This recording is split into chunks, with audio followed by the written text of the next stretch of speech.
Bienvenue une fois de plus à ABC Pink où nous avons des explications d'un expert pour nos bois que nous utilisons dans le tennis de table et nos revêtements. Alors le pape nous a fait plaisir, il est venu avec des bois et des revêtements. Pape, nous allons continuer des explications. Est-ce que les revêtements que nous voyons là, tous les revêtements là ont une forme circulaire ronde?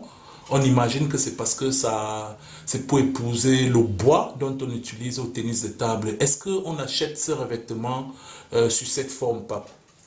Je dirais déjà que tous ces revêtements-là qui sont découpés sont les revêtements de seconde main. C'est-à-dire que les grands joueurs professionnels, en réalité, ils ont des sponsors qui leur donnent des revêtements. Et chaque fois, ils utilisent ces revêtements. Après un certain nombre, ça peut faire soit des semaines, soit d'autres à un niveau, un certain nombre de jours. Ils découpent et puis ils les mettent de côté. En réalité, le revêtement vient carré, c'est-à-dire qu'il vient neuf sous cette forme. Ah, là nous avons un revêtement carré neuf. Qui n'a jamais été utilisé. Qui est un revêtement, on peut voir le nom, c'est un Cornelio. Cornelio Draspi. Donc le revêtement que voici, c'est comme ça qu'il vient. Ok. Il vient neuf. Rectangulaire. Rectangulaire. Oui. Vous voyez. Et maintenant. Enfin, rectangulaire ou carré. Carré, voilà. Et maintenant, on le prend, en fonction du bois, comme le bois de cette forme, on pose sur le bois, après avoir mis la colle. Oui. Et là, on coupe. On découpe, et puis à la fin, on a la forme ici. Ok, ça c'est bien, ça c'est bien. Donc, Pape, il y a ceux qui pratiquent le tennis de table comme nous, qui n'achetons pas les revêtements carrés. Nous allons toujours tomber sur les revêtements de seconde main qui sont déjà coupés. Quel est l'avantage ou l'inconvénient entre un revêtement carré que vous aviez sur la table, Cornelio, et ce revêtement de seconde main? Oui, mais c'est évident que le revêtement carré est neuf, c'est-à-dire qu'il n'a jamais été utilisé. Alors que le revêtement de seconde main, c'est un revêtement qui avait déjà été utilisé. Et tout dépend de l'utilisateur. Bon, si ça avait été un joueur professionnel de très haut niveau, peut-être a dû l'utiliser après une semaine, après un certain nombre d'heures, il le met de côté. Comme si c'est un joueur un joueur qui se fait plaisir, il peut l'avoir utilisé peut-être après 3 mois après l'échange. Donc ces revêtements de seconde main, on ne peut pas connaître exactement quelle est la durée de vie du revêtement dans son utilisation. C'est la personne qui va utiliser pour la troisième main, ou la quatrième main, qui saura, n'est-ce pas, au niveau de la sensation, qui après avoir mis ça sur sa raquette, il pourrait dire, ah, ce revêtement-là, il accroche encore, il a encore une petite durée de vie.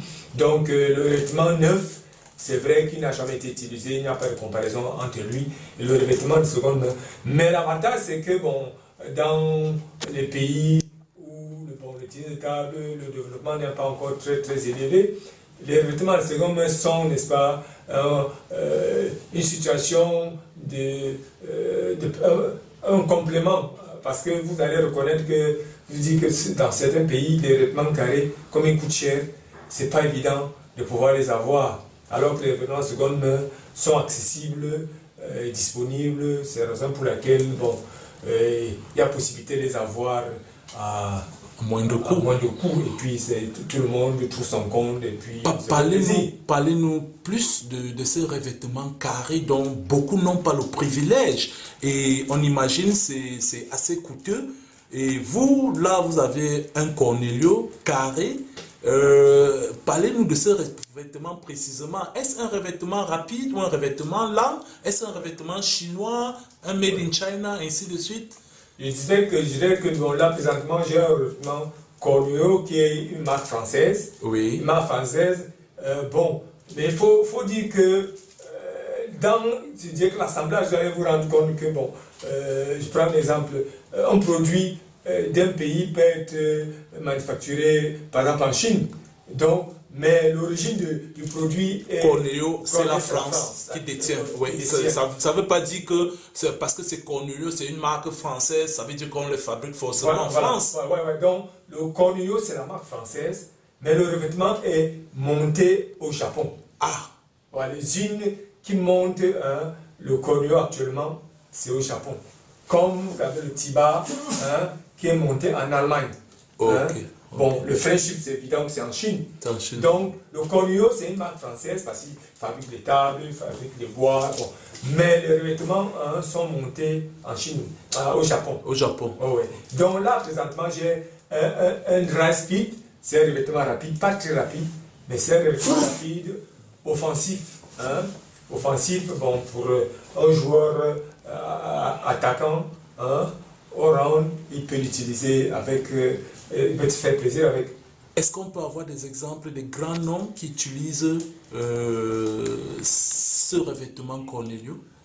Bon, les grands noms, bon, il faut déjà dire que bon, la majorité des Français, pour sponsoriser leur marque, utilisent forcément les revêtements Koryo.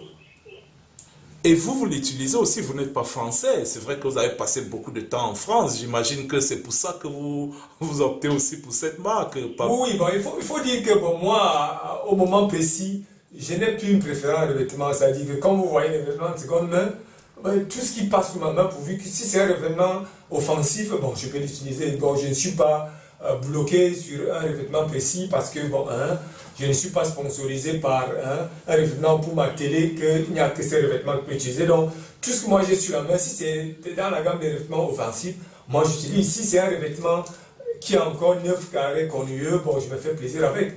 Oui, mais Pape, on va comprendre que c'est pour votre amour pour ce sport. On dit, vous testez, vous prenez, vous passez ces revêtements au labo, comme on le dit souvent, pour tester toute forme de revêtement et ça pour conseiller aux jeunes. Alors, nos jeunes générations qui montent vraiment chez nous, quel type de revêtement vous allez leur proposer? Est-ce que vous allez leur proposer d'aller pour les Cornelio? Nous n'allons pas donner les prix ici. Nous vous rappelons que tous ces revêtements sont disponibles dans la boutique Asvut.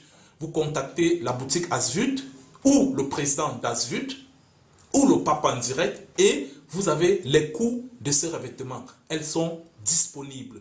Alors, pape, ces revêtements se mettent sur des bois et vous êtes venu aussi avec des bois. Est-ce qu'on peut parler des bois? Bon, je vais d'abord répondre à la première question qui a été posée tout à l'heure au niveau des conseils aux jeunes. Ça signifie qu'on ne peut pas conseiller à un jeune un type de revêtement précis. Tout dépend de son style de jeu. Est-ce que c'est un attaquant? Est-ce que c'est un joueur au round? Est-ce que c'est un défenseur? C'est en fonction de son profil de jeu qu'on adapte les qualités de revêtement que nous avons sous la main. Donc, vous allez rendre compte que quelqu'un qui a un jeu dominant, lent, vous n'allez pas lui donner un revêtement très rapide. C'est comme si vous donnez la Formule 1 à quelqu'un qui a l'habitude de conduire une salle à 2 chevaux. Oui. Donc il faut pouvoir adapter en fonction du style